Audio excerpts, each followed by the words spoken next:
Hello and welcome, everyone. Thank you so much for joining us for today's State of Freight webinar.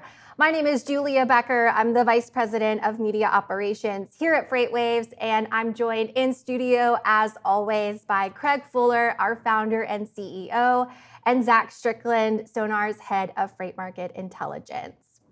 Today's conversation will cover the latest insights from SONAR, current market trends, and an analysis from our experts. Craig and Zach will also take some time to answer all of your questions following our conversation today.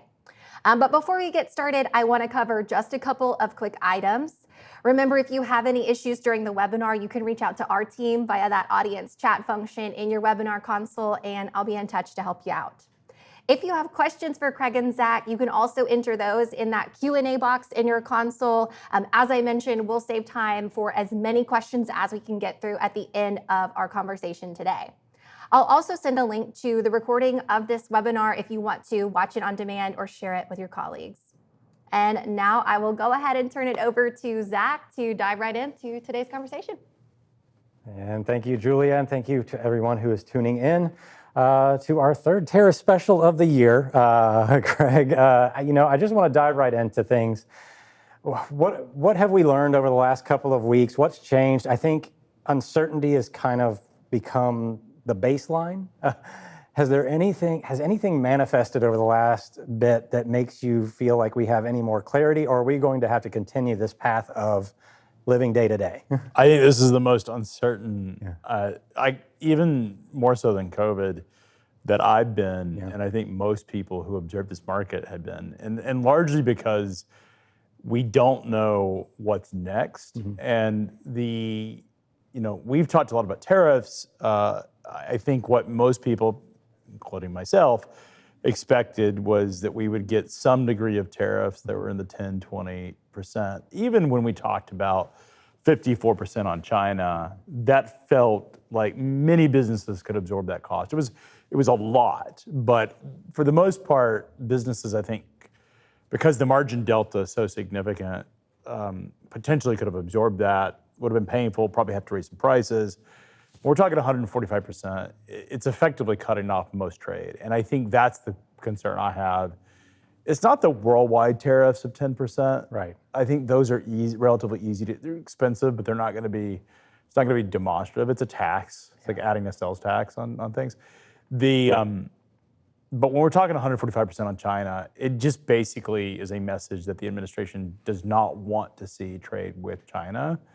And now we have the retaliatory tariffs that have also are inflicting their pain on U.S. exports, and so this is as uncertain as I've ever seen the market, and it's hard to keep up with what's next. Yeah, I kind of want to talk about some of the fundamentals here, because fundamentally, from the economic standpoint, from a lot of our freight data standpoint, we haven't seen the amount of volatility that's present in some of the financial market indicators. No, and you have a lot of anecdotes, and what's interesting is outside of international container movements and internet container volume and rates that reflect that, you're not seeing a lot of pain in the trucking market. Now, there was a data set that was a data transmission issue that happened with the truck stop data that has suggested that there was a significant deterioration in trucking conditions. That's not the case. Right. It was a data error that was in the way it was calculated, and I think that's been fixed now. Yeah.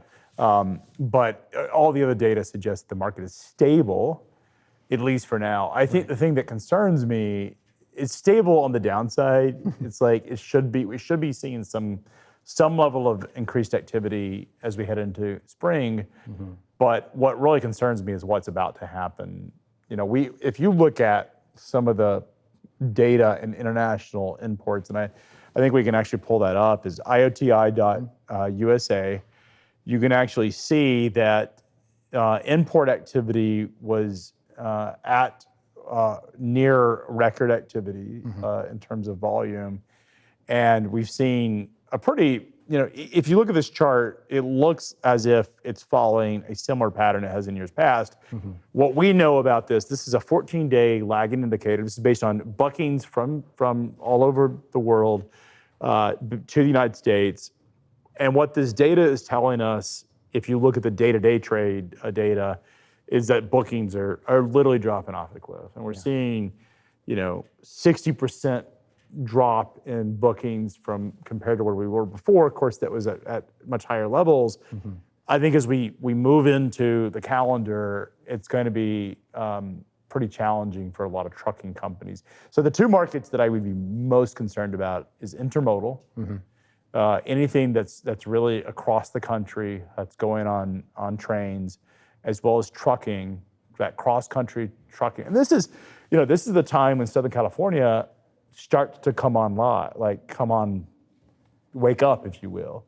Not like you do in the third quarter, but there is that sort of summer surge where produce picks up, some of the import activity sort of takes place.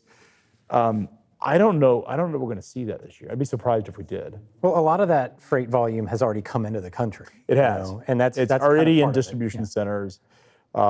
It's already on trains or has been on trains. And so we're not going to get the benefit of port activity. So I think we're going to see drayage markets collapse probably in the next 2 weeks because a lot of the Chinese exports have just completely dried up, particularly at the West Coast. So I think 2 weeks out, it's going to be pretty ugly on the West Coast ports. It's probably a month before we see the impact on the East Coast, but it's coming. Right. And when it does, that's going to reverberate over time through intermodal will be probably, so you'll see drayage hit first, then intermodal would be sort of the second leg of that. And then at some point, not too far in the distant future, is when that long haul over the road trucking market really starts to take the skid. So truckers are not feeling the pain yet that they will be. And that's something that I think is quite concerning. Yeah, the demand side indicators I want to pull up next. O-Rail and trucking, OTVI. The truckload market has already seen deterioration in overall demand as evidenced by the teal line there. You see a 9% down year over year. Tender volume index. The loaded container volumes have been... They've been strong. A lot of it's imports. Yeah. I was with a large transportation player this week and has a lot of intermodal traffic. And they made the comment that a lot of the customers have asked for slower transit times. Yeah. Well, we've been talking about this for months. And it was funny because I mentioned warehouse on wheels or warehouse on track. And that's exactly what, after I was done talking with presenting to the group, one of their executives pulled me inside and said, he goes, it's very strange because we're actually getting customers asking us to slow their cargo. Right.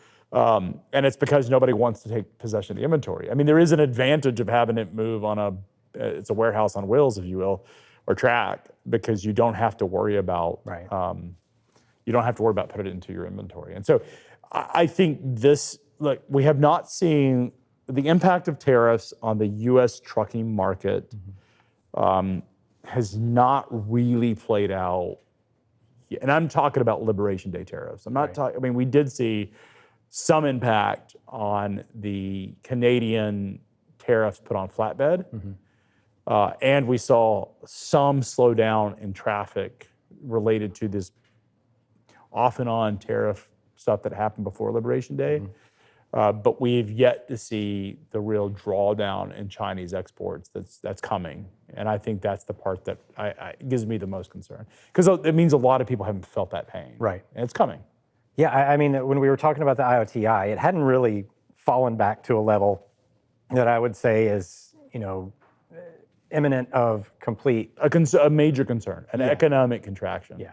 It does suggest that, a 9% drop year over year is sizable, but it's not what, if the international container markets are struggling as much as the data suggests that they are, and anecdotally we certainly believe this case, then you will start to see it show up in trucking. Again, it's about 2 weeks out before it starts to become obvious that because there was so many containers flowing in, and you could see these pictures. I had pictures shared with me on social media of a bunch of container stacking, and the comment was made, this was full last week. Right. And it was like half of what it would normally be.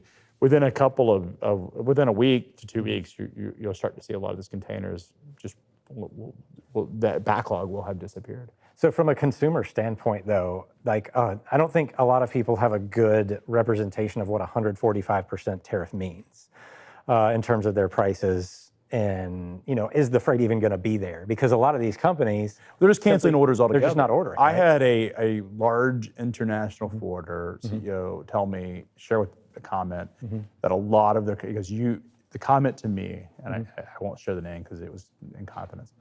The comment made to me was, a lot of our customers are going to go bankrupt. And the reason they made that comment was that companies that have single source supply chains in China did not have enough time to deal with the short-term pain. And for them, they're just canceling altogether. And look, there's a certainty. So I'll give you an example of this. It's like, and I own a couple of small e-commerce businesses. These aren't big. And in aggregate, 6-7 million in revenue. Relatively small, a couple percent of the overall, of all the stuff that we own. And I instructed, and we're selling model airplanes, model train tools to help build model trains, stuff like that. I instructed to our team not to order anything else from China. And it's the 145%. I mean, that stuff has a 30, in some cases, a couple 100% markup. Right. The problem is that 145% markup tariff is there are a number of SKUs that we're not going to make money on, and I don't want to deal with the tariff. It's just easier to tell the team versus picking. And I think this is pretty common to a lot of people. Is it's just easier to cut it all off versus hope that this gets resolved quickly than trying to instruct your team, because a lot of times the suppliers don't even know what's going on. Yesterday I was in a meeting. It was a closed door session with a member of Congress and a bunch of manufacturers, and the conversation was, we don't even know what to do because we're not getting any kind of understanding of what is it that we have to pay. Right. And it's just it's causing paralysis. A comment was made earlier this week is to a very large transportation provider shared that this feels a lot like the early days of COVID, where there was uncertainty and nobody knew what to do. Right. And it's just easier to not make a decision than to make a decision. Right. And the stories that you're hearing on the ground are manufacturers are saying, I'm going to hold off until I get clarity. I've heard stories of companies saying that they consulted with multiple, at a very large corporation told me they consulted with 2 very prominent law firms on USMCA, and they were getting conflicting answers from these 2 trade law firms that are like experts in this as to whether certain products were still exempt under USMCA. And what they said was that the Federal Registry was different than the executive orders, and this executive order, and it's just like there's so much confusion. And I think it's just easier for people to say, I'm not doing anything right now. Right. Because couldn't we technically enter a period where we have so much litigation that I think it's easier for companies and decision makers to say, hold on. Yeah. I'm not making a decision right now. So this can't because persist, right? It can't persist. But here's the thing that really concerns me, and I want to be very clear because I know that just people who have tuned into this webinar and have heard us talk, and certainly have heard me talk about pro-tariff, and thought that just was generally the tariff orientation was good for the trucking economy. Right. We were talking about 10 or 20% tariffs. Right. We're talking about 145% tariffs that have happened in a matter of 2-3 weeks. I don't think anyone expected it. I think last time we were here on Liberation Day, it was like 54%. Yeah. And we're like, that's much higher than we expected. We also talked about the Mexico, Canada, USMCA, and like, okay, we didn't expect that. I don't know that anyone had 140. And then now, 245% on certain types of products at 200. Yeah. You might as well just say no trade. Right. Because that's effectively what you're doing is saying we are literally cutting off bilateral trade. Here's the problem, is how long, and I've heard this as a classic sort of rebuttal, is at some point the Chinese economy is gonna be forced to negotiate. The thing that if you look at history of China, this is a country that, Mao was one of the most brutal autocrats in history. 40 to 60 million Chinese died through starvation through these policies. Xi, which and Mao is regarded as a hero in China. Like there is still a large regard for him as a figure. You go to fast forward, and Xi, who's in power now, emulates and wants to be the second, sort of the Mao second coming, and operates a lot in a closed environment. And it's quite possible that Xi may not flinch. And so how long are we going to end up in this situation where you have Donald Trump at 145%, China saying, we're going to take the pain? The Chinese can suffer a lot longer than Americans. Like we're a country of merchants. We're a country of entrepreneurs. We, including myself, care far more about commerce and business than we do about suffering this pain and sacrifice that's being asked of us. Chinese are used to sacrificing for the common good, and that's the concerning part. Is that while I think we all support this move back of manufacturing, at the cost of what, right, and for how long, and I think that's where most business leaders are. Yeah, I think culturally the Chinese, and I've read more and more about this, obviously, over the last couple of months, but culturally they are set up to be more communal by nature. It's Confucianism, like if you look at the teachings of Confucius, which is very societal, is that you are as an individual not as important as in Western societies, particularly in the United States, the idea of a human, of a person being independent, as an independent thinker, and freedom is something that is like so ingrained in Western cultures. It's like, I'm out for myself. Right? It's part of the virtue of selfishness, to quote Ayn Rand. In Chinese cultures and Eastern cultures, it's about the whole, the communal. Like we're all in this together, and that is part of the reason that they are willing to suffer the pain. And there's this whole concept of saving face that also tends to, like in Eastern cultures, not in Western cultures, the idea that I am not supposed to lose face is so ingrained in culture. Is like that is losing face means I've lost credibility with the whole. Because if I'm really going to be communal, then having a leader that is trusted among the community is better than having an individual that, and so that is something we're dealing with. Is like, it very well could be that she doesn't want to lose face. And now we have a problem of, there's a long history. I mean, we can spend the whole conversation talking about the opium wars and the all of the different history, and I don't think that's what people tune in for. No, for sure not. So let's pull back a little bit on that, and let's talk about some data. This has actually been a comfort space for me lately. That the data isn't collapsing? The data isn't as crazy. Like, be very clear, we're talking trucking. Yeah, trucking data, primarily. We're not transportation data. We have been talking about international ocean containers, which have seen a sharp drop off. But when you look at the trucking market, it ain't great, but it's not horrible. It could be worse. Let's pull up the tender rejection index here. This is the rate at which carriers are rejecting loads from their shipper customers. And it's still, if you look at it from a year-over-year perspective, if you removed everything about tariffs and the demand side indicators. If you had completely removed the backdrop of the noise, and you talk to trucking executives on the ground, you're not going to hear the kinds of bearishness that we are talking about what could be coming. And you could see it in the data that the tender rejections are better than they were last year at 5.62%, which is certainly much better than we were last year. And even at a point, I mean, when I came out and talked about RIP, Great Freight Recession, we had that on November 7th, we're at the levels that we were when the market was improving. And so on tender rejection data alone, it suggests that the market is still in a recovery process.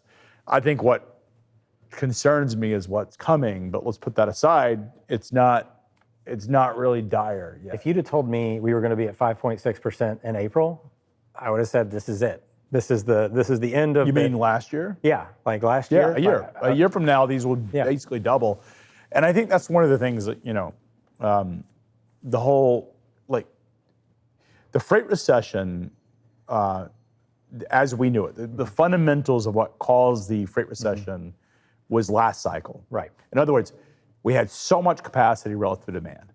That is largely reset. And in the process of resetting, what we're looking at now is an entirely different cycle caused by this economic blow, potentially, that could be reverberating through the freight market as well as the broader economy.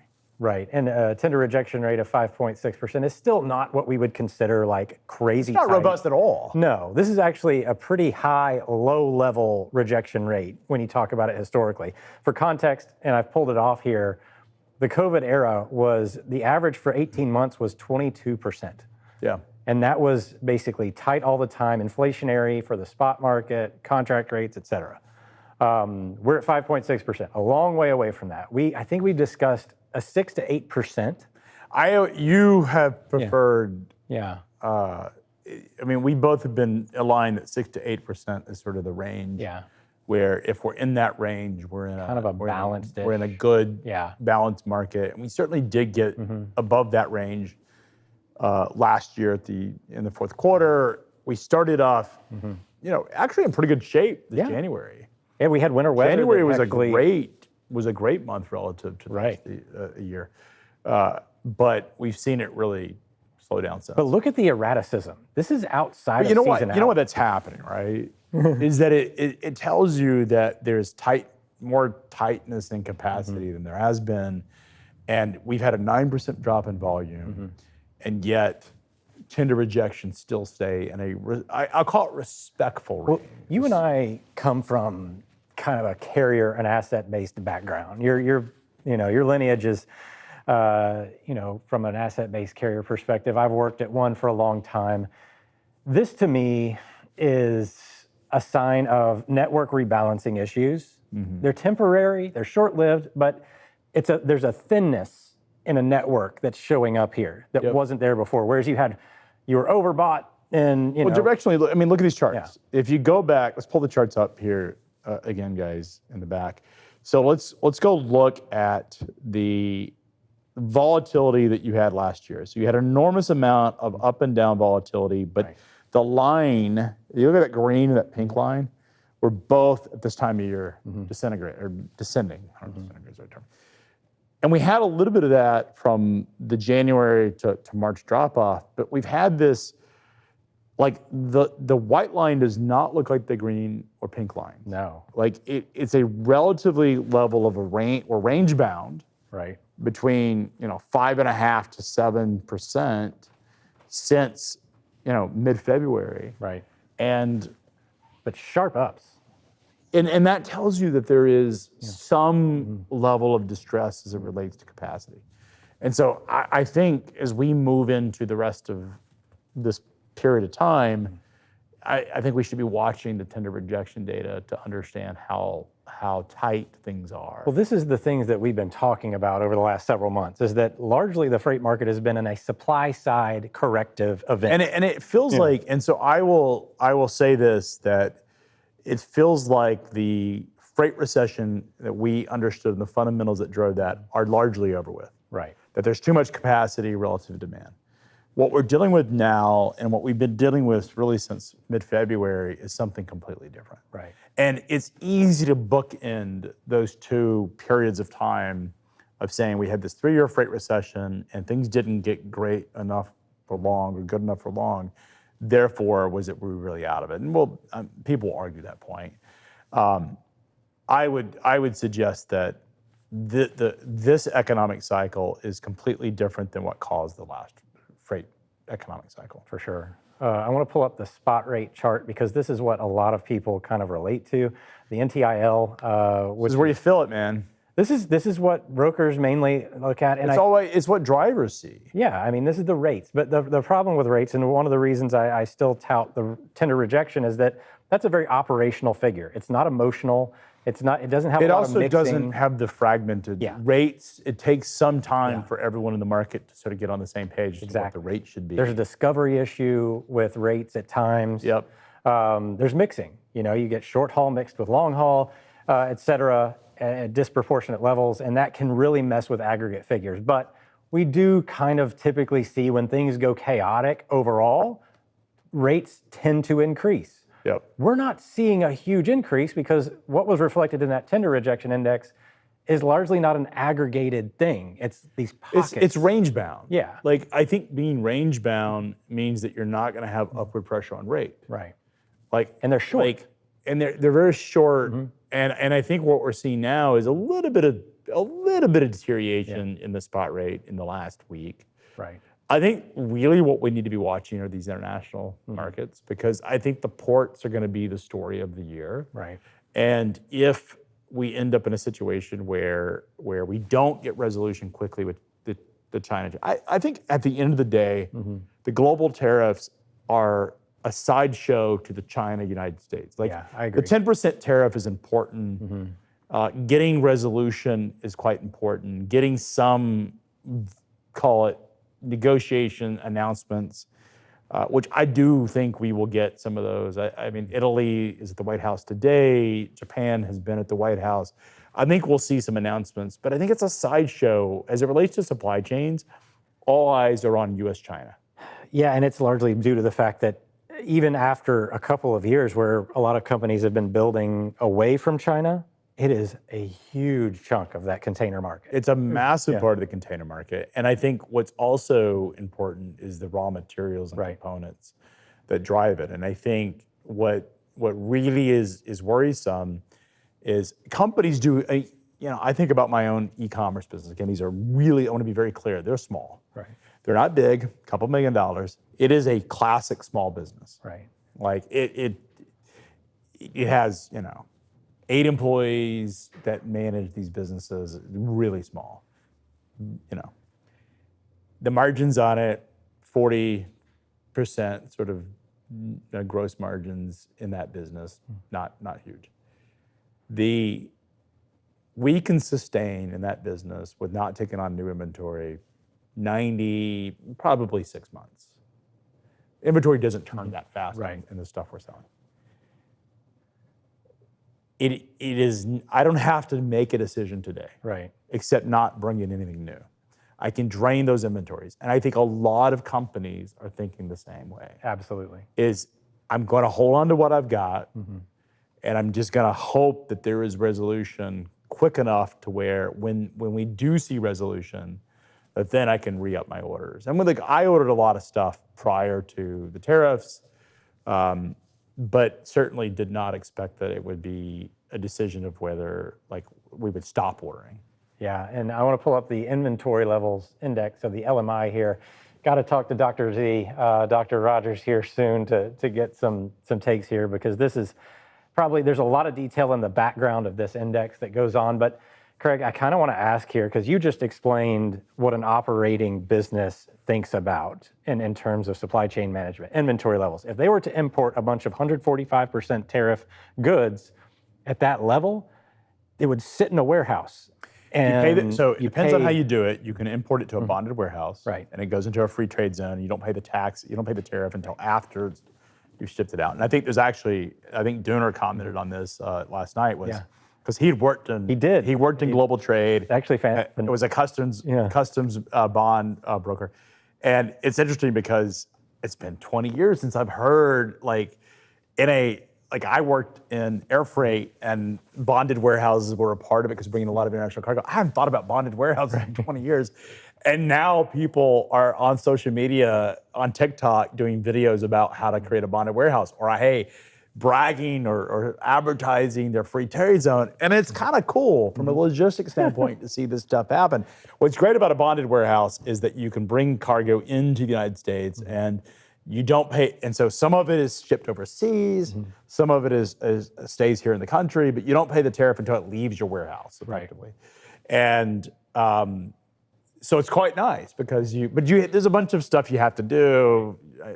We had a bunch of bonded, you remember this, because you and I worked together. I had to do fingerprints when we had bonded. We had like 80 facilities, and I think we had facilities in something like 38 states, and there was criminal background checks. I remember doing the thumbprint on like 38 cards, because like every state had to run, I don't know why, but every single facility my fingerprint had to be repeated like all these times. And again, I don't know structurally why that was. Maybe it's the way it was set up. But I remember doing the thumbprint of having all these cards just to become the the principal of record for these bonded warehouse. And so the issue, though, getting back to what it means for freight, is that if you don't run a bonded warehouse, which I think most people don't, particularly any of these e-commerce businesses that are drop shipped or direct to consumer, then it means that you're paying the tariff up front. And it means, and the issue really comes down to a couple of fold. One is, do you even know what tariff you owe?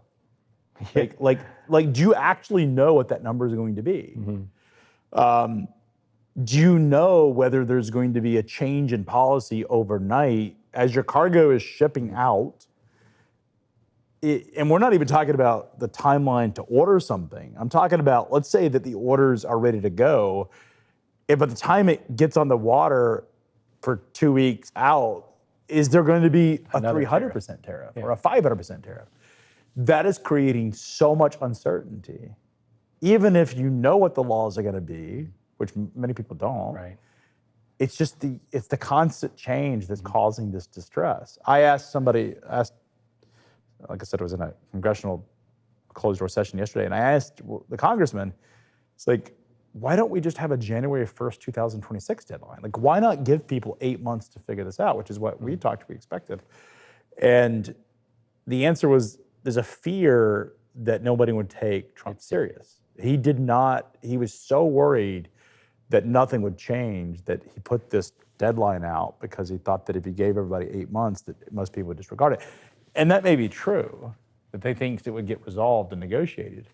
But now I think we're worse off because we don't know. He likes to negotiate, no doubt. You were talking about a 6-month, inventory level for yourself. I want to pull up the LMI one more time here and talk about how, do you think, based on this chart, that companies, this doesn't feel like a 6-month inventory level. I feel like if this was the end of COVID, it's not. The growth, of course, anything above 50 is expansion. We've been seeing inventory levels increase. We've had tariff pull forwards, not to the level that we had in COVID, 2022 there. If we come out of that, I feel like a lot of companies would be like, we got time. But I don't think we have quite the inventory. We don't have 6 months. I'm talking about highly specialized collectibles. No, but I want you to explain. But 60%, you got, there's a lot of these earnings reports, which we're starting to hear from in some of these companies that are coming out. Is the types of time periods that people are talking about is a couple months. And what you're hearing from CEOs are, I have a couple of months of inventory. I'm going to be fine if this is resolved within a couple of months. If not, all bets are off. And I think what really concerns me is two things. One is, if we don't get resolution, then we could be in a pretty significant situation in 6 months or 3 months, where companies are starting to run out of inventory and we have inventory stockouts.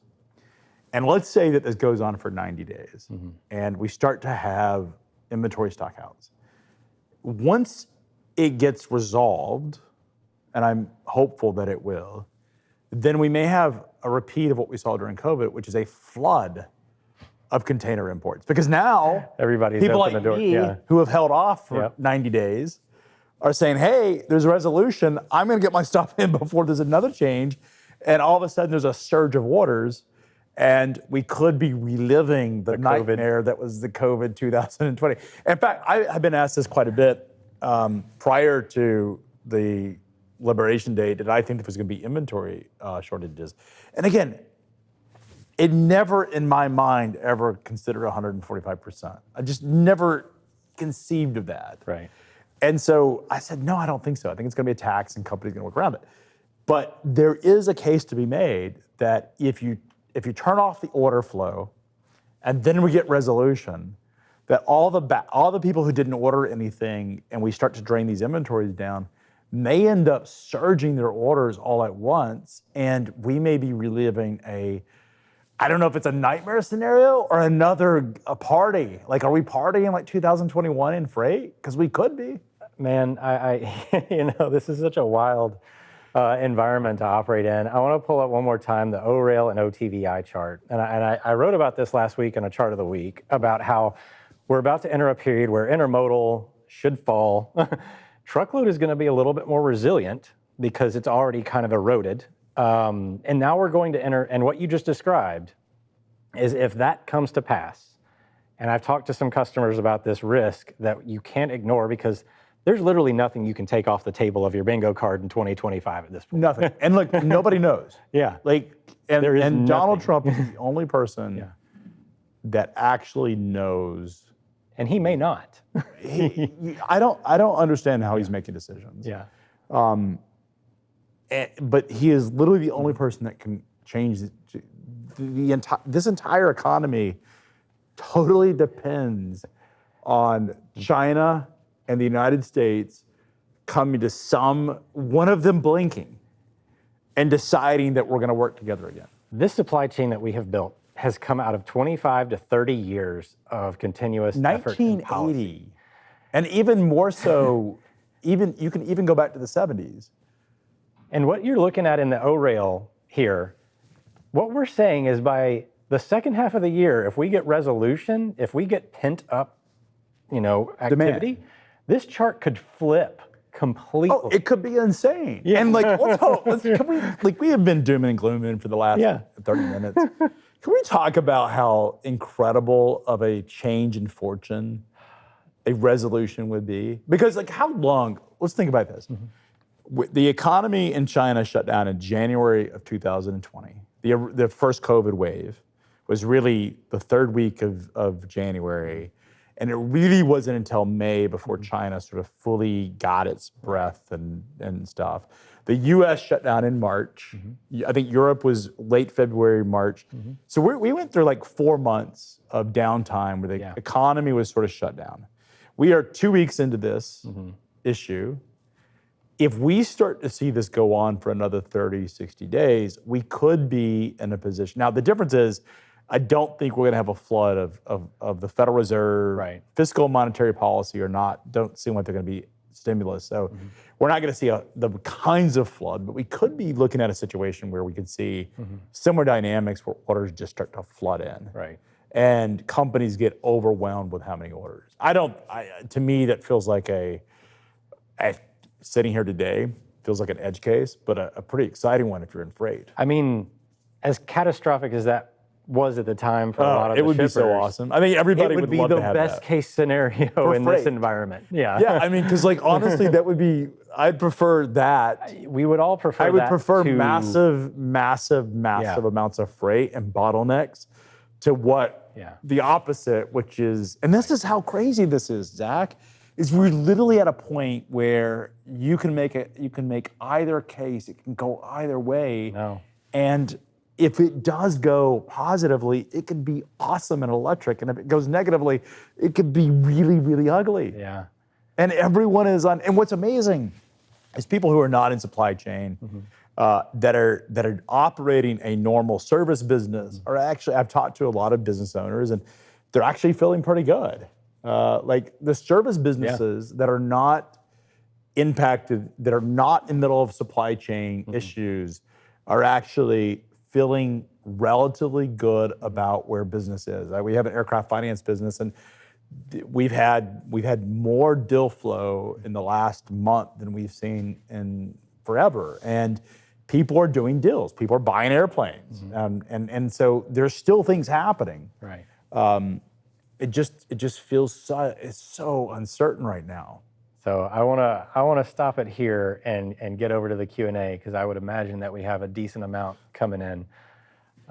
We've definitely got some great questions already. I'm going to go through as many as I can. For those of you who haven't entered yours yet, go ahead and type them in. I'll get started here. The first question is from Andreas, who asks, can you elaborate on the resilience depending on the size of the company and the sector, resilience based around the tariffs? I think it all depends on how far companies are prepared. There was a manufacturer, very large manufacturer in the packaging business that last year, I had lunch with them earlier, last year basically exited China altogether. And they moved their factories to other parts of the world and basically invested in their Asian operations. And I think it all depends on it. It's a story I heard where U.S. Companies who have built these injection moldings, because a lot of this stuff requires that. They're literally over there trying to get possession of the molds to take out of China to take it somewhere else. And so you're hearing crazy stories. I think resiliency is all about the individual company and how well they prepared and how, frankly, insulated or dependent they are upon Chinese trade specifically, but also just any type of trade. I think there's two parts to this question. One is, what does it mean for your business and its supply chain resilience? And then there's the second part, which is how resilient you are to the broader economic conditions, because there's no company in the United States that is purely immune to economic downturns. So the first question is exactly what Craig said. It's how diversified is your supply chain? Can you get materials? Because you could be the hero in a lot of these scenarios where you have the goods that somebody else is making in China, and that means a boom for your business, except if the person that's buying your goods works for a company that has now had to lay off a ton of employees. They no longer have money to purchase things and items and goods. And that's kind of the secondary component of this that we're all kind of more broadly concerned about, is if this continues, you have that economic situation that nobody is resistant to, and it doesn't really necessarily matter what your supply chain is. But I think if your resilience is in your supply chain, you've got a near-term buffer. It's a great point. I own a bunch of magazine businesses and media, and there are no supply. We don't do it. We don't buy. The magazines are not printed. They're printed in the United States. The whole supply chain of our business is U.S. It's media, right? Magazines. The problem is that the companies that advertise in the magazines are exposed. They build boats. They build airplanes. They build toys. Oh my God, the toy manufacturers are the ones that are getting hammered. Bad, by the way, because all those are coming out of China. But anyways, these companies do, and so we are watching the scenario thinking, well, I would love to see resolution of this quickly, because otherwise we're going to start seeing potentially some of these advertising campaigns cancel, which hasn't happened en masse yet. But certainly, to your point, every company is dependent upon this story getting resolved sooner. Right. It's obviously starting to show up in the stock market. You're already starting to see airlines start to talk about pressure. This just isn't in consumer confidence, business confidence. They're all struggling because nobody knows. Right. I think the fact that we're in this period where everybody's pulled guidance for the rest of the year. I don't know that I've heard anybody after Liberation Day put out an actual structural guidance. Who knows? Like literally, we are one decision away from could be an amazing supply chain with crazy amounts of freight thrown through the economy, or not a great supply chain and not a ton of freight. Right. Great. My next question here is from Harrison, who asks, if a warehouse is bonded, are the tariffs levied tied to the prevailing rate at the time of entry or to the rate in place when the product is leaving the warehouse? That's a great question. I've heard both. I've heard both answers to this question. Is it because people are confused? It depends on what, like I've actually heard it explained to me that as long as you're on the water, you're free of a tariff in certain situations. But we all know that there is. I think there was so much confusion on that, because there was actually, when these executive orders went in, it's how they're written on whether they are effective. Right. But the whole idea of the bonded, my understanding is that the tariff, again, we're like getting off. It depends on the executive order, but it largely is when it clears customs is the date that matters. But some of these executive orders have given some time, like effective May 1st, this goes into effect. And as long as it has cleared customs by then, but it's written into the law. And so the Federal Registry, one thing that I have really learned over the last couple of weeks is the executive orders say one thing, go read what's in the Federal Registry that's going to determine and be gospel as to what actually gets implemented. Yeah. And how diligent are they going to be in some of these implementations? Yeah. So if you ordered product and it doesn't sell for a year, it's when it clears customs is actually going to matter. Great. My next question here is from Rainey, who asks, how are shipping liners re-strategizing their routes? In light of the recent reshuffling of shipping alliances, what changes can we expect in the global trade route network moving forward? I would say that the large, sort of very mega, big ship lines, the Maersks, the Hapag-Lloyd, the CGM, the really large MSC, the big ones are the ones that are most exposed here. They built ships for this mega trade from China to the United States and China to Europe. And they're the ones that are going to have the most exposure to slow down in global commerce and global trade. The companies I think are really well positioned. Zim, and the other piece of this is also, let's not forget, we haven't talked about this, but we have the fees now that the U.S. government is putting on Chinese companies that use some of those Chinese back, ships. though. Right? Sorry? They said they're not going to charge. Again, these laws are happening so quickly, but they said they're not charging every single time. Right. Like they touch a port. Port only one. And so, but the idea is if you have Chinese ships, which most of those mega carriers do, Chinese-built ships, even if it's not a Chinese-built ship that you're using, but you have them, there's going to be a tax put on that, a fee put on that. The Zim, by the way, has no Chinese ships. It also has the much smaller. The fleet size is smaller. A little more flexible. Which means it's more favorable in a dispersed environment. By the way, I'm not condoning or suggesting anyone to go buy Zim stock, but their dividend payout's like 60%. Because they had such a high dividend. Again, I think Zim is incredibly well positioned relative to some of the other ship lines because they're not as dependent upon these big ships. They're not overexposed, but the network deterioration. They were already blank sailing, before all of this happened, and expectation that they weren't going to have. So it'll be like, you trying to get on a plane. Well, I've been told, I had a manufacturer yesterday tell me that, they had originally it was 14 days, and now they're getting timelines of 24 days to 27 days. The other thing that I've heard, we got to ask the question about the bonded warehouse, and you said you've heard both ways.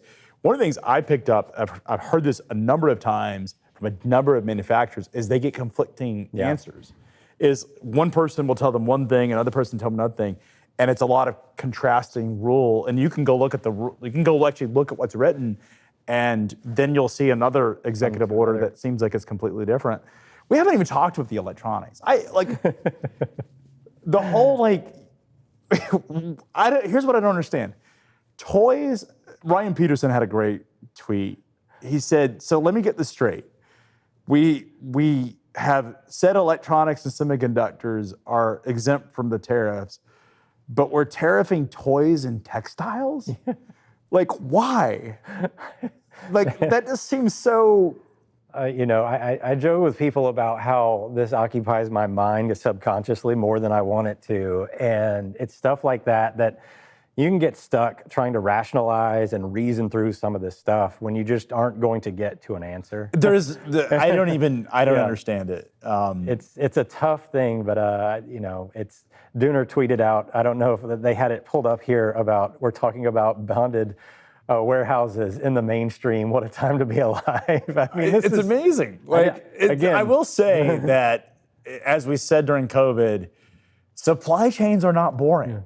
And these are now front and center. And what's great, I will say let's be positive right now. What's great about working in this industry is that all of a sudden, when you're at dinner, people want to talk about supply chains. They want to talk about freight. They want to talk about tariff. This is front and center, where most of the time people don't care. People have taken supply chains for granted for so long. And if COVID didn't teach us that we shouldn't, now you absolutely are forced. It's a dinner table conversation, whether you like it or not. It's a dinner table conversation. For the kids out there looking to get degrees, supply chain management looks like a decent job of the future. Well, we're past the global. At the end of the day, one thing that's absolutely certain is the days of dependable global free trade are over with. What does this new world look like? No one knows, but the idea that the world's going to continue to have free trade as we once knew it is absolutely gone. Yeah. It is going to be a friction point for probably the rest of our lives. And it's I've said it before, trust is expensive. And we've lost a lot. We've lost a lot of that in our time. Awesome. My next question here is from Seamus, who asks, how do freight brokers navigate the current climate in order to keep business rolling? Oh God, you've got to stay on top of everything at this point. There is no given. I was talking to somebody just today about, what do you tell people? What do you do in an environment that is so unpredictable? And I'm like, well, you do your job. You just stick to what is in front of you on any given day. And guess what? You don't have to think too far into the future. It's almost relieving to an extent. So when you're booking that freight, you book that freight. Like there is literally no tomorrow or the next day out there. And no one expects you to know anything. Yeah. Like the reality is none of us really know anything. Yeah. And there's a lot of fog of war, and no one expects you to have the answers, because clearly it's okay if you don't. If we and I would say that this is the importance of having data, high frequency, real-time data, of understanding what's happening, because it's changing so quickly. One of the things we've seen on SONAR is the forwarding community that never was interested in surface trucking data is now investing in these data sets because they have to, because they want to understand what is happening on the ground in real time. Yeah, I mean, I want to go back to this tender rejection index, the OTRI, which we were talking about earlier in pretty good detail. Like, look at this erraticism that you're seeing here. A lot of this doesn't get reflected in the aggregate rates like we talked about, but man, it's painting a picture of underlying volatility in a space. You're gonna have to be, guess what? Forget about 6 months from now, right now. You can put almost all your time and energy into today and the next few days to make sure that you are getting whatever you're getting today. Yeah. It's such a crazy time. I will say that the winners, because I've been asked who wins in this environment, it is the logistics infrastructure, it's the warehouses, it's people that are in the logistics infrastructure game, the pipeline builders, it's people like that are actually winning. Like owning warehouses, and I'm hearing even Chinese companies that had no investment in the United States or minor investment are actually now taking out industrial real estate in the US because they know they have to have a presence. In other words, the idea that you could just go to Mexico or go to Vietnam and that would save you from this China-US dispute is clearly over with. Right. And companies are now realizing they must have a presence in the US. Yeah, I wouldn't have led with the whole US and Canada and Mexico thing. I wouldn't have either. I mean, I think that's been unfortunate, but I'm glad. I don't think we're hearing a lot of that anymore. I used to be an FP&A. I'm going to give you the rest of the month off. You guys can take a chill pill for the next bit on your budgets. The financial analysts don't need to know. One thing I heard today, I was talking to a large trucking company, and they said that the truck OEMs, where Freightliner builds the most of its trucks in Mexico, something like 99% of its trucks are actually built or assembled in Mexico, the majority of it's in Mexico, said that Freightliner doesn't even know if they're subject to tariffs. In other words, the people that work at the company cannot give a clear answer. This is a very large truckload carrier, buys a lot of trucks, could not tell their customers whether or not they were going to be charged a tariff when their trucks are being delivered. Like, this is one of the world's largest manufacturers by Daimler, right? This is huge. Isn't even clear whether a tariff on USMCA products are going to be indexed or not. I mean, we're in a really crazy time. I can't say that I'm shocked that communication is the issue. And confusion. Even attorneys that do this every single day and get paid a lot of money simply don't know. How many companies out there have communication problems? And now the world is part of that. All right, my next question is from Rush Nizam, who asks, how does this affect the petrochemical industry? Is the tariff still implemented across the board? I can't find information on this. That's actually been one of the... I believe that, okay, this is where, or a little bit, because I'm now doing things on what I understand is energy products are exempt, right? Yeah. We did read that. So and I believe, what's that? For now. For now. And so I think if you would consider petrochemicals as energy or energy related, there was some exemption put on that on Liberation Day tariffs, as they were actually exempt from that order. So again, this is where, I think it's very clear to say that anyone should be consulting with an attorney. And if I've learned anything over the last couple of weeks, is consult with the attorney today, and then in a week, ask them again to re-verify, because A, it may change, and B, their interpretation may change. Right. Yeah, energy has been kind of the great deflator. I mean, one of the things that we haven't talked about, Zach, is inflation.